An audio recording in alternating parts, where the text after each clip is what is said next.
प्रेम है प्रभु से, बड़े खुश नसीब हैं वो।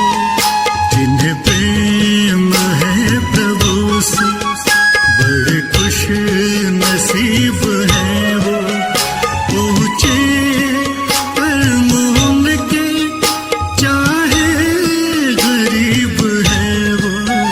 जिन्हें प्रेम है प्रभु से, बड़े खुश नसीब हैं वो। पहुँचे कर्म उनके, चाहे गरीब है वो। जिन्हें प्रेम है प्रभु से।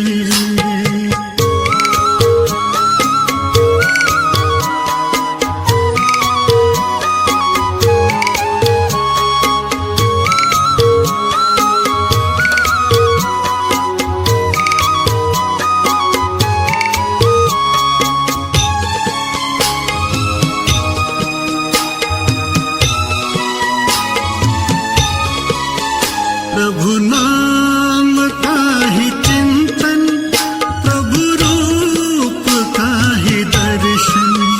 प्रभु नाम का ही चिंतन, प्रभु रूप का ही दर्शन। मन वचन से किया है जीवन प्रभु को अर्पण। सुख दुख समान समझी, सच्चे मुरीद हैं वो। पहुँचे कर्म उनके, चाहे गरीब है वो। जिन्हें प्रेम है प्रभु से।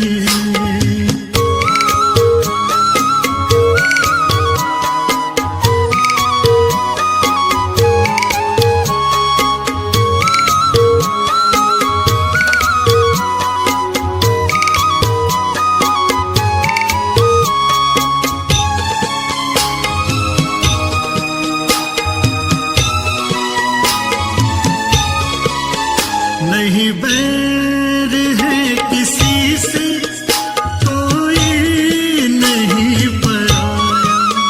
हर आत्मा को जिसने दिल से गले लगाया।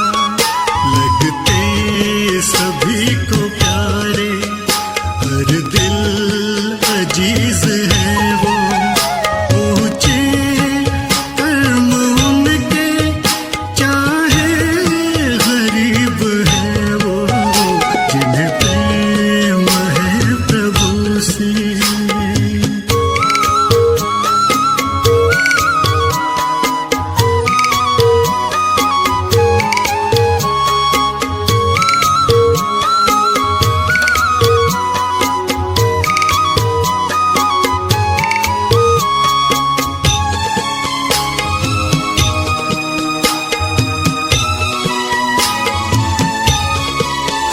प्रभु के समान होने की बस एक ही है सूरत।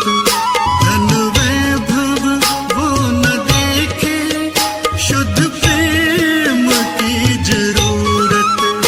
जो होंगे मन से पावन, प्रभु के करीब है वो।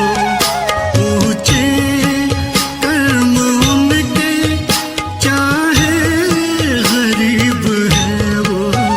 जिन्हें प्रेम है प्रभु से, जिन्हें प्रेम है प्रभु से। जिन्हें प्रेम है प्रभु से, जिन्हें प्रेम है प्रभु से।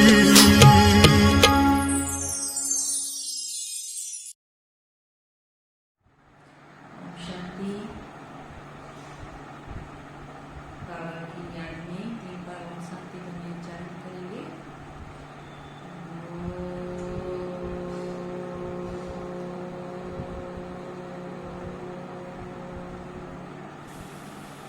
सा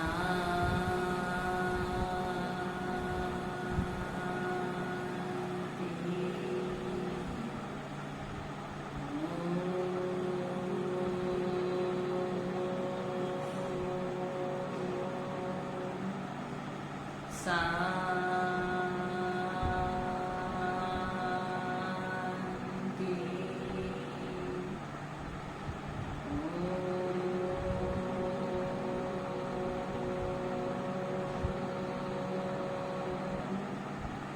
शांति।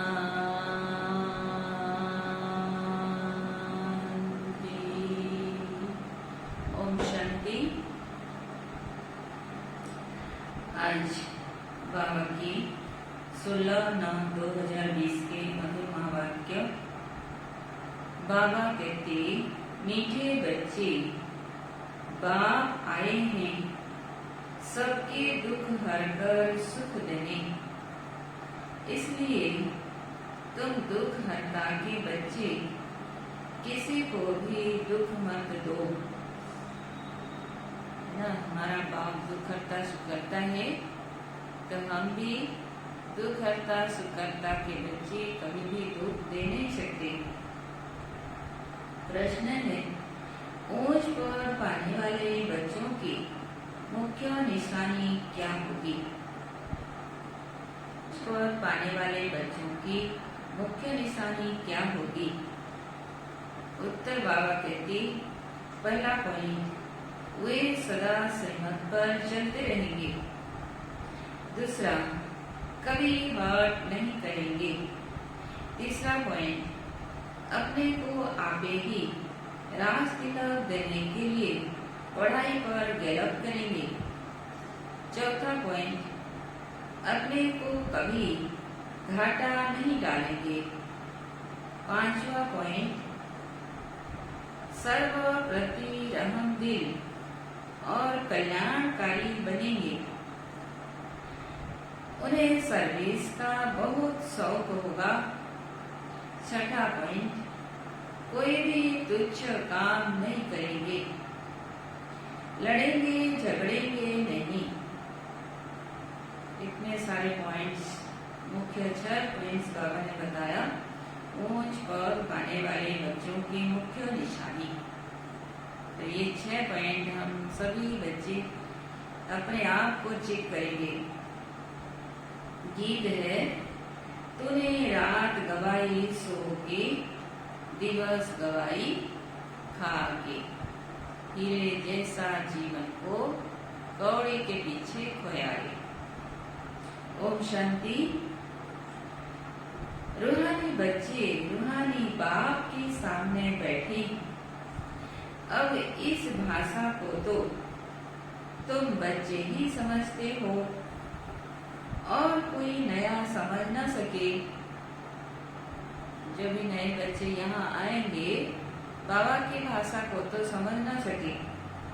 हे रूहानी बच्चे, ऐसे कभी कोई कह न सके, कहने आएगा ही नहीं।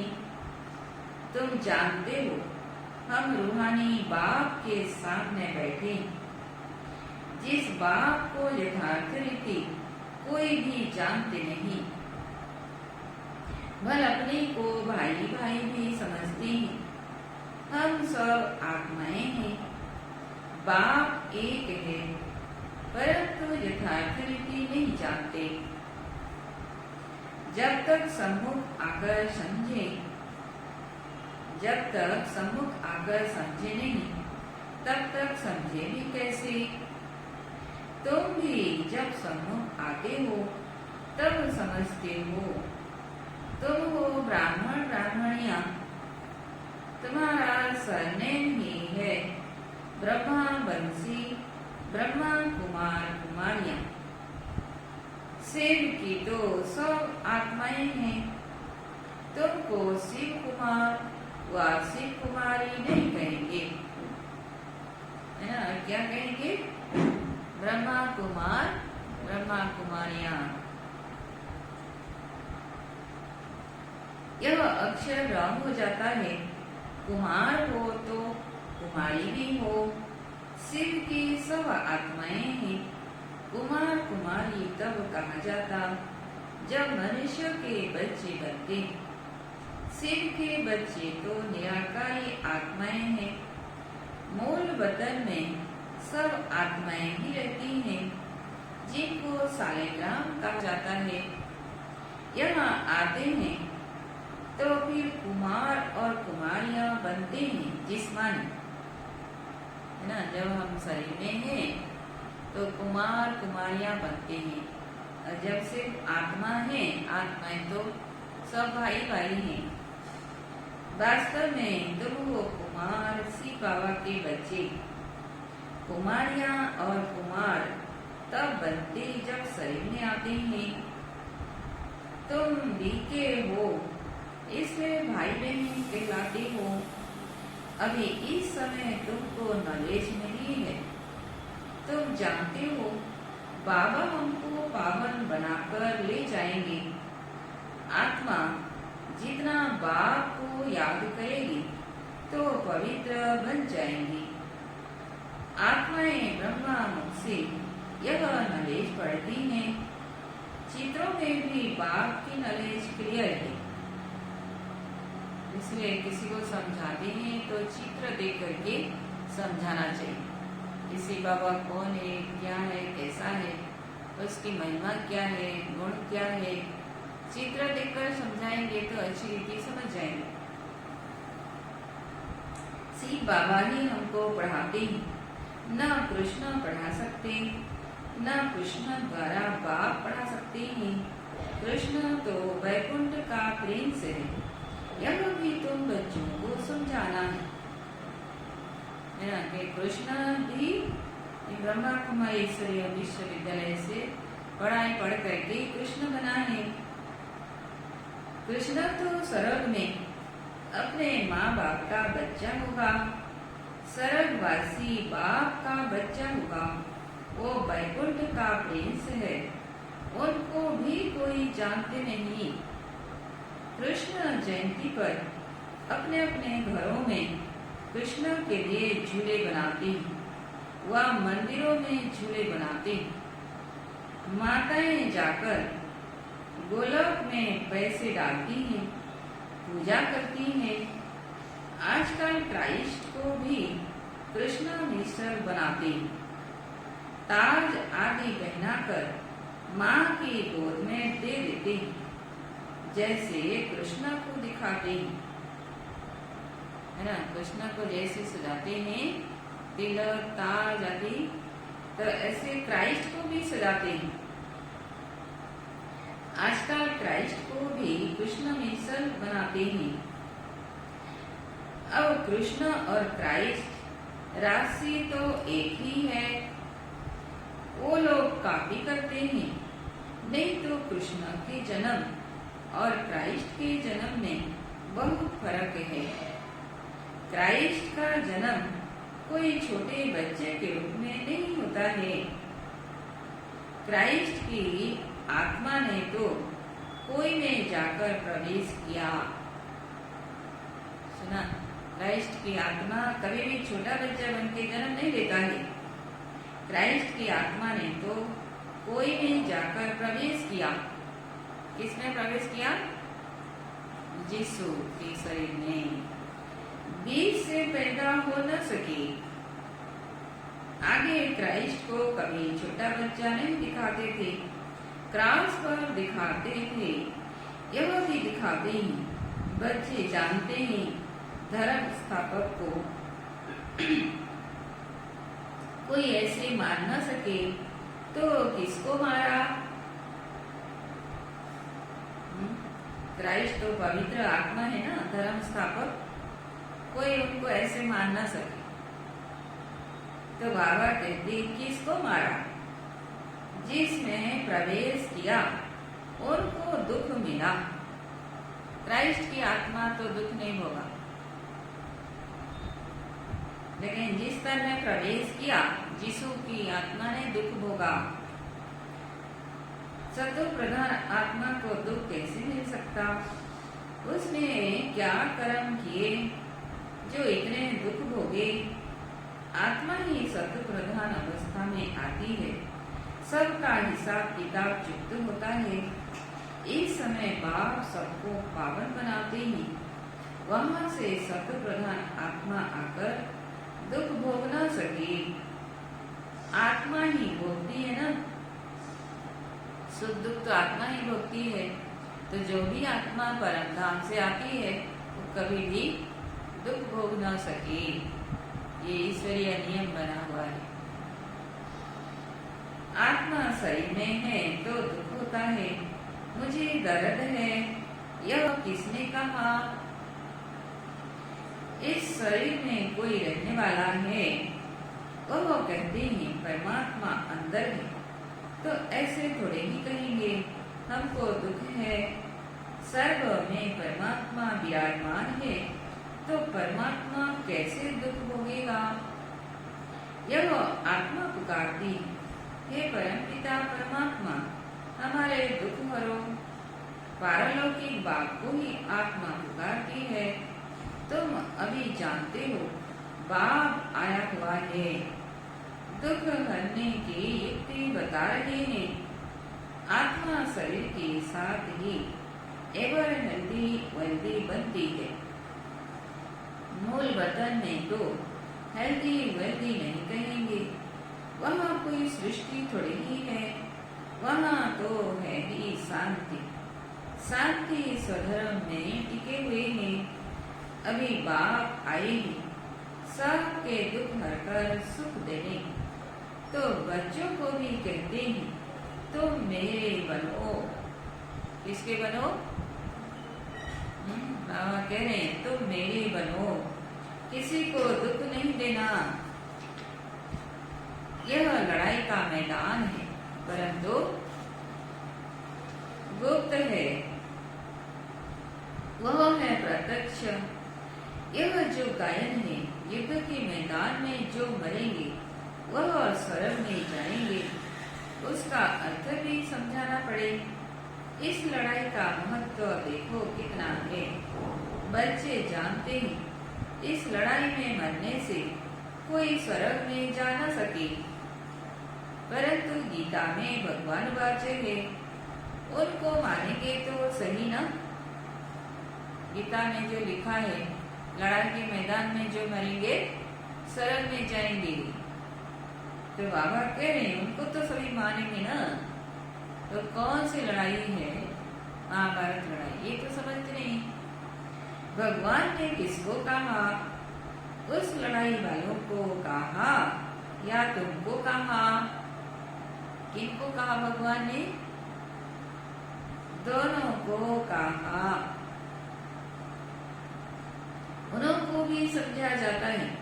अपने को आत्मा समझ बाप को याद करो, यह सर्विस भी करनी है ना। उस लड़ाई के मैदान में भी अगर शिव बाबा की याद में रह के लड़ाई करेंगे तो वो आत्मा भी स्वर्ग में जाएंगे। अब तुम स्वर्ग में अगर जाना चाहते हो तो पुरुषार्थ करो। लड़ाई में तो सब धर्म वाले ही सिख भी हैं, वो तो सिख धर्म में ही जाएंगे। स्वर्ग में तो तब आ सकेंगे जब, कब आएंगे स्वर्ग में? सभी तो जा नहीं सकेंगे। तो बाबा कहते तब आ सकेंगे जब तुम ब्राह्मणों से आकर ज्ञान ले। जैसे बाबा के पास आते थे तो बाबा समझाते थे तुमको, तुम लड़ाई करते शिव बाबा की याद में रहेंगे तो स्वर्ग में आ सकेंगे। बाकी ऐसे नहीं कि स्वर्ग में राजा बनेंगे, नहीं। जास्ती उनको समझा भी नहीं सकते हो, उनको थोड़ा ही ज्ञान समझा जाता है। लड़ाई में अपने इष्ट देवता को याद जरूर रखते हैं। सीख होगा तो गुरु गोविंद की जय कहेंगे। ऐसा कोई नहीं जो अपने को आत्मा समझ परमात्मा को याद करे। बाकी हाँ, जो बाप का परिचय लेंगे तो स्वर्ग में आ जाएंगे। सबका बाप तो एक ही है, पतित पावन।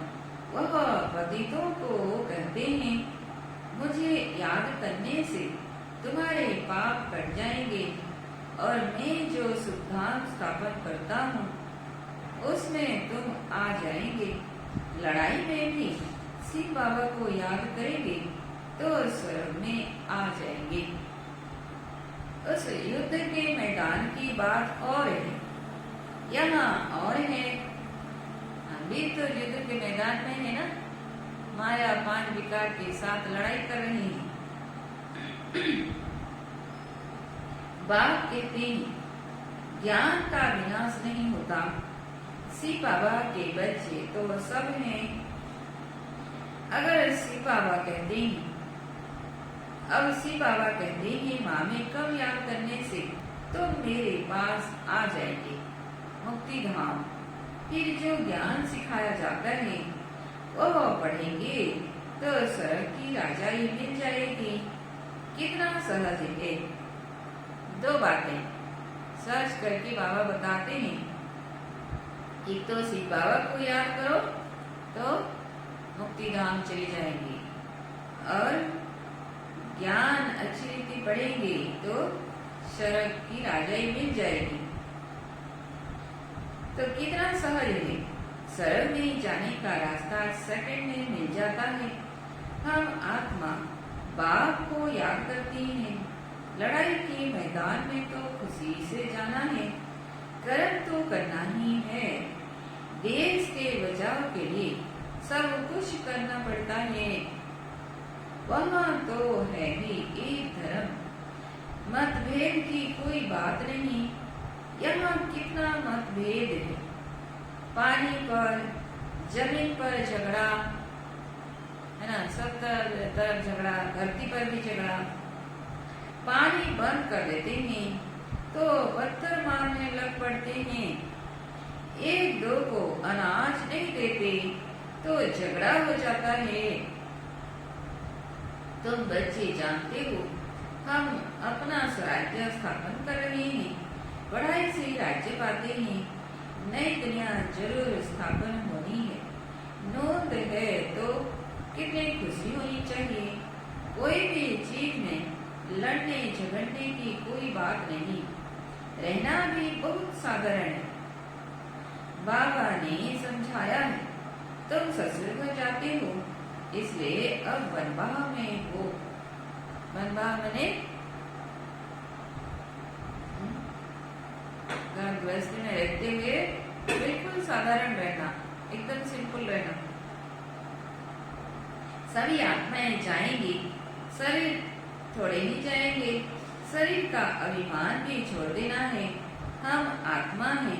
84 जन्म अब पूरे हुए हैं। जो भी भारतवासी हो बोलो भारत स्वर्ग था, अब तो कलयुग है। कलयुग में अनेक धर्म हैं।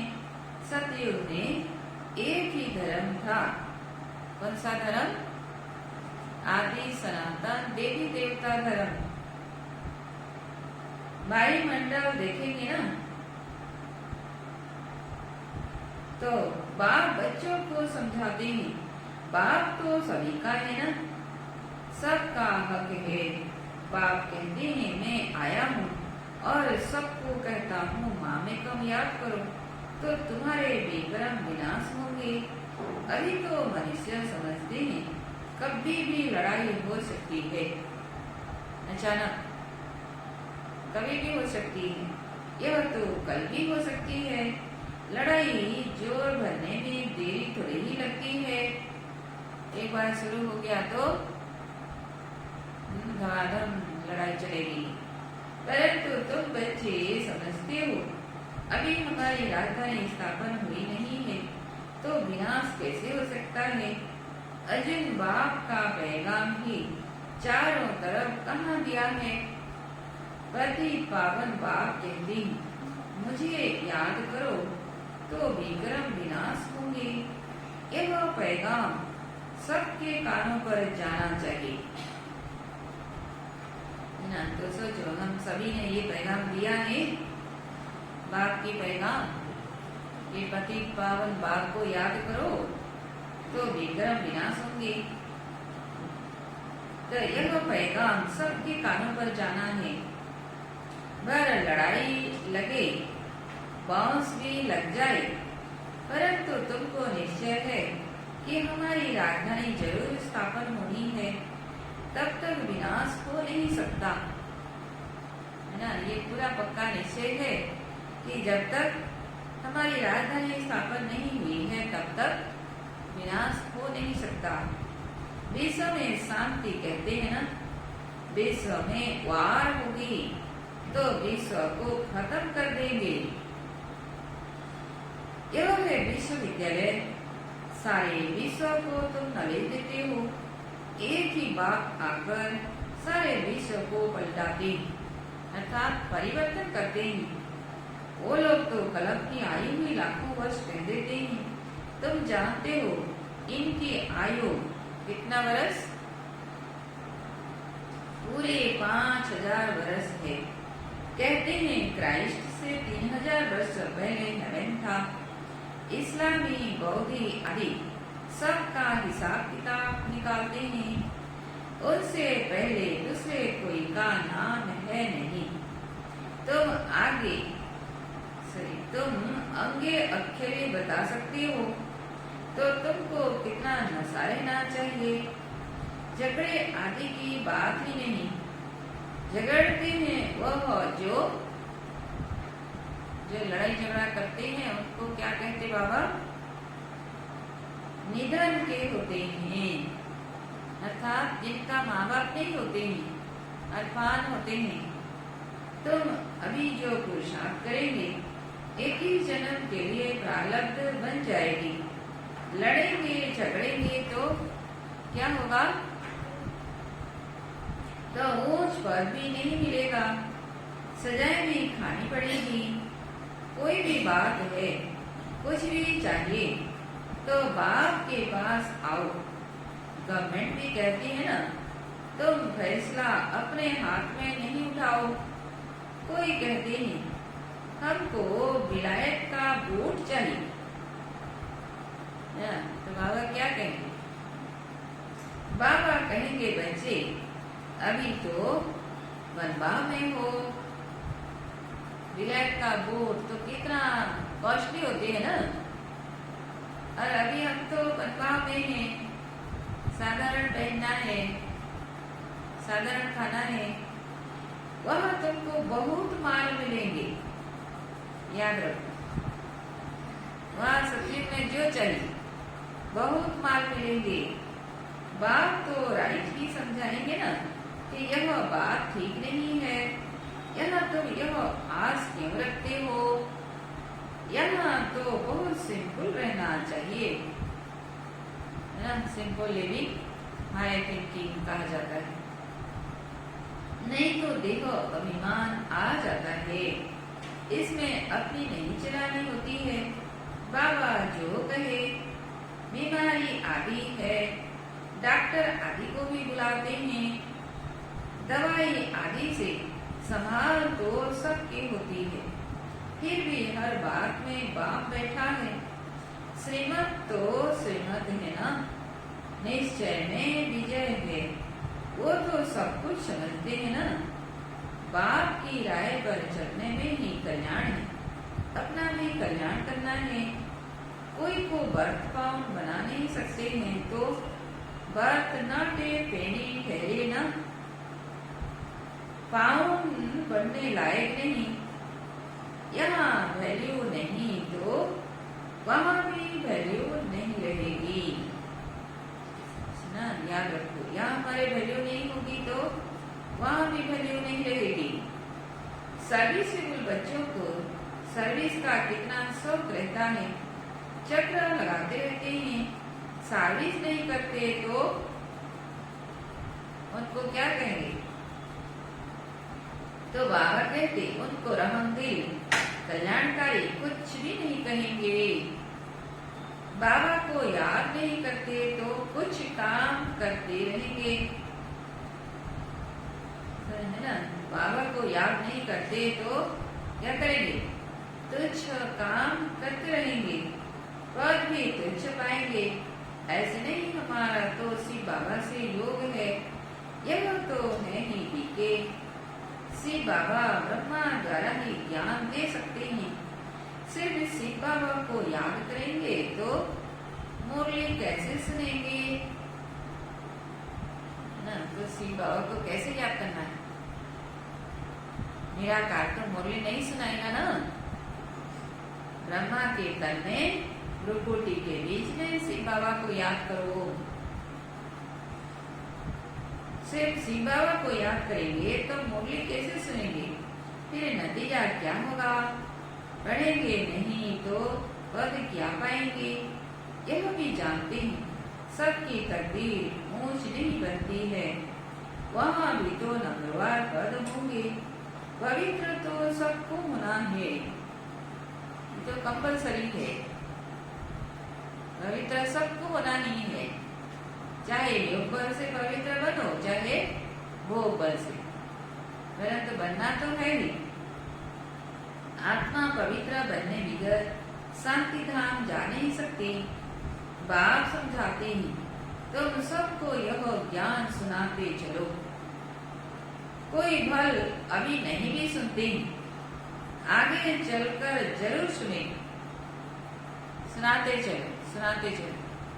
अभी नहीं सुनते हैं तो आगे चलकर जरूर सुनेंगे। अभी कितने भी विघ्न तूफान जोर से आए तुम्हें डरना नहीं है, क्योंकि नए धर्म की स्थापना होती है ना। तुम गुप्त राजधानी स्थापन कर रहे हो। बाबा सर्विसेबल बच्चों को देखकर खुश होते हैं।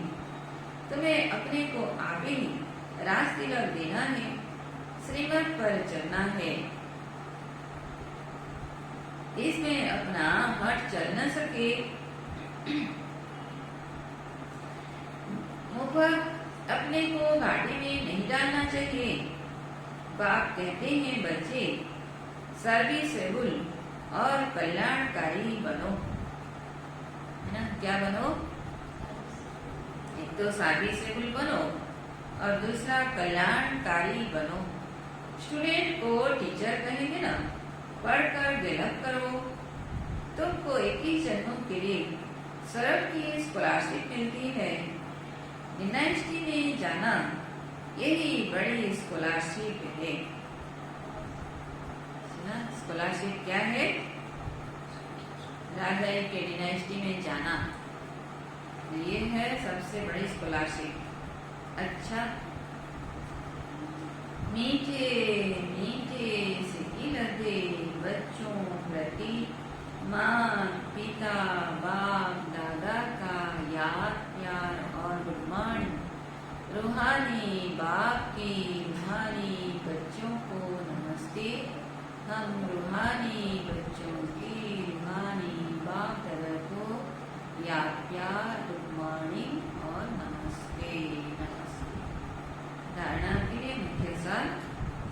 पहला पॉइंट, संगम पर बहुत सिंपल साधारण रहना है, क्योंकि यह बनवाह में रहने का समय है। यहाँ कोई भी आस नहीं रखनी है। कभी अपने हाथ में ला नहीं लेना है। लड़ना झगड़ना नहीं है।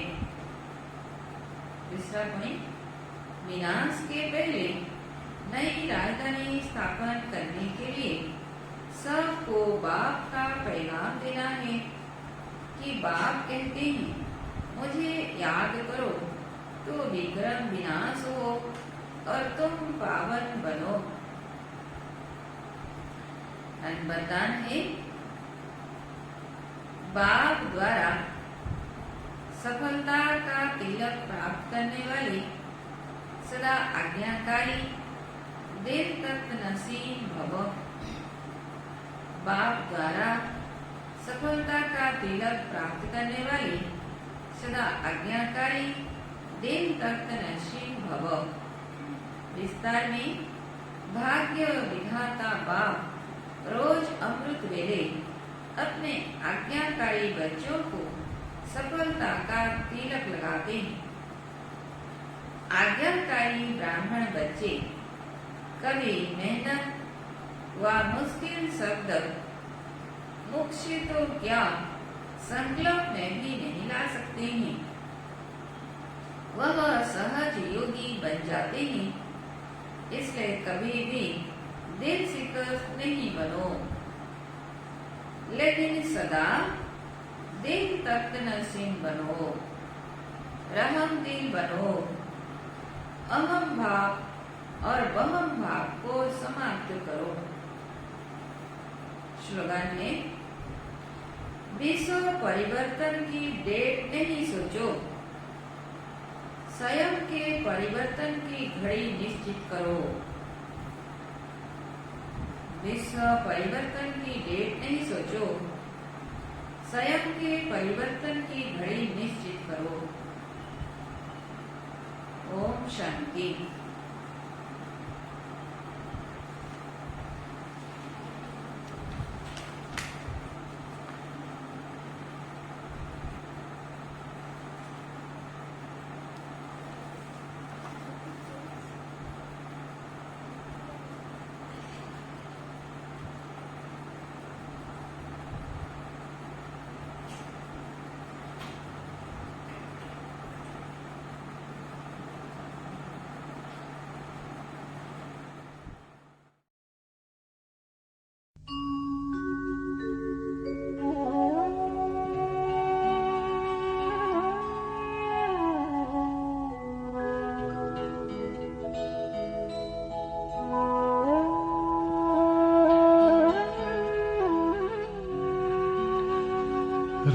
राजयोगी बनो राजयोगी,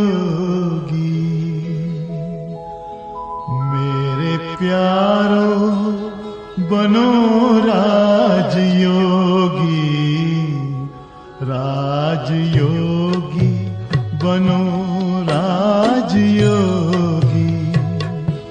मेरे प्यारो बनो राजयोगी। राजयोगी बनो राजयोगी।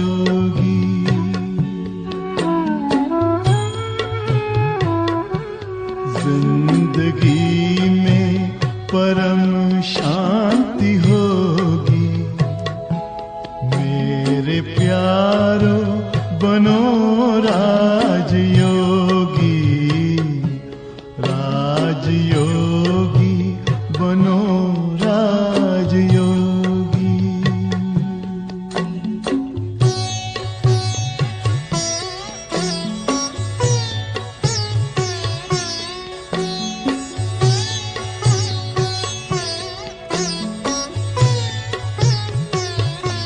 मन का दर्पण दमकने लगेगा, आत्मचिंतन चमकने लगेगा।